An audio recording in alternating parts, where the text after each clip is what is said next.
Hunger امریکہ میں Oxfam کے صدر اور چیف ایگزیکٹو افسر ابی بیکسمن نے کہا کہ اعداد و شمار حیرت انگیز ہیں۔ آکسفیم نے کہا کہ قحط سے ہونے والی ہلاکتوں نے کورونا سے ہونے والی اموات کو پیچھے چھوڑ دیا ہے۔ کورونا کے باعث ہر ایک منٹ میں 7 افراد ہلاک ہوتے ہیں، لیکن ہمیں یہ یاد رکھنا چاہیے کہ یہ اعداد و شمار ناقابل تصور مشکلات کا سامنا کرنے والے افراد پر مشتمل ہے، حتیٰ کہ ایک شخص بھی بہت ہے۔ انسانی حقوق کے گروپ کے مطابق دنیا بھر میں 15 کروڑ 50 لاکھ افراد قلت خوراک کا سامنا کر رہے ہیں، جو گزشتہ برس کی تعداد سے 2 کروڑ زائد ہے۔ رپورٹ میں کہا گیا کہ کورونا وائرس کے نتیجے میں معاشی اور ساتھ ہی موسمیاتی بحران سے 5,20,000 افراد قحط کی دہلیز پر پہنچ چکے ہیں۔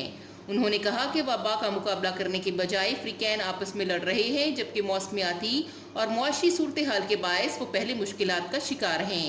آکسفیم نے کہا کہ وبا کے دوران عالمی سطح پر عسکری اخراجات میں 51 ارب ڈالر کا اضافہ ہوا، جو 6 گنا زائد ہے، اور اقوام متحدہ کو قلت خوراک پر قابو پانے کی ضرورت ہے۔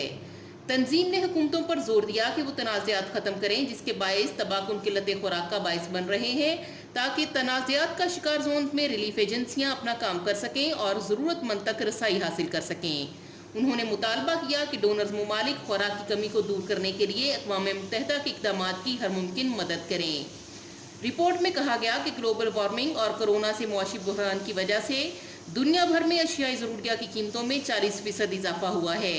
قیمتوں میں اضافے سے لاکھوں افراد مزید قلت خوراک کا سامنا کر رہے ہیں۔ افغانستان، ایتھوپیا، جنوبی سوڈان، شام اور یمن میں بھی تنازعات کا شکار ہیں اور یہاں خوراک کا بحران ہے۔ جنگوں میں عام شہریوں کو خوراک، پانی اور انسانی امداد سے محروم کر کے قحط کو بطور ہتھیار استعمال کیا جا رہا ہے۔